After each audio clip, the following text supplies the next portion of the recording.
మరి సింగరేణి వ్యాప్తంగా కూడా ఒక ప్రకటన చూడడం జరిగింది.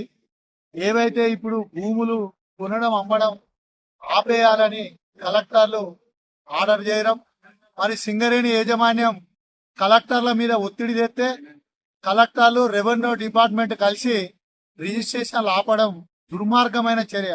ఒక నిజాం పాలనని మురిపిస్తున్న సింగరేణి యాజమాన్యం గతంలో ఏదైతే సింగరేణి R&R కింద ఫ్లాట్స్ ఇచ్చిరో మరి ఆ ఫ్లాట్స్ అమ్ముకుంటే కూడా రిజిస్ట్రేషన్ చేయొద్దు అంటుంది. మరి ఇవాళ సింగరేణిలో ఏదైనా ఒక సర్వే నంబర్లో 20 ఎకరాలు అవసరం ఉంటే ఆ సర్వే నంబర్లో 20 ఎకరాలే ఆపమని చెప్పాలి. కానీ 50 ఎకరాలు ఉన్నా కూడా ఆపమని ఆ సర్వే నంబర్లని రెవెన్యూ అధికారులు ఇవ్వడం చాలా దురదృష్టకరం. ఇప్పటికైనా సింగరేణి అధికారులు కానీ రెవెన్యూ అధికారులు కానీ ఇప్పటికే భూ నిర్వాసితుల సమస్యలు పరిష్కరించడంలో పూర్తిగా విఫలమైంది సింగరేణి యాజమాన్యం.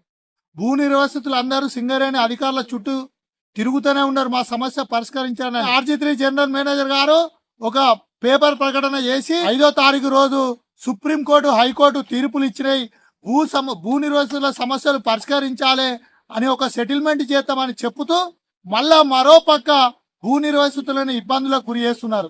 ఇవాళ బిడ్డ పెళ్లి ఉన్నదానో లేకపోతే తల్లిదండ్రి ఆరోగ్యం బాగాలేదనో నా ఫ్లాట్ అమ్ముకుంటా అంటే ఆ రిజిస్ట్రేషన్లు ఆపేయాలని చెప్పడం ఎంతవరకు సమంజసం? ఇప్పటికైనా సింగరేణి అధికారులని భారతీయ జనతా పార్టీ తరఫున హెచ్చరిక జారీ చేస్తున్నా, మీ పద్ధతులు మార్చుకోవాలి. భూ నిర్వాసితులను ఇబ్బందులకు గురి చేస్తే కేంద్ర బొగ్గు గని శాఖ మంత్రి కిషన్ రెడ్డి గారి దృష్టికి తీసుకుపోయి మీ అందరి మీద కూడా హైకోర్టులో కేసు దావా అప్పీల్ చేస్తామని కూడా భారతీయ జనతా పార్టీ తరఫున డిమాండ్ చేస్తా ఉన్నాం.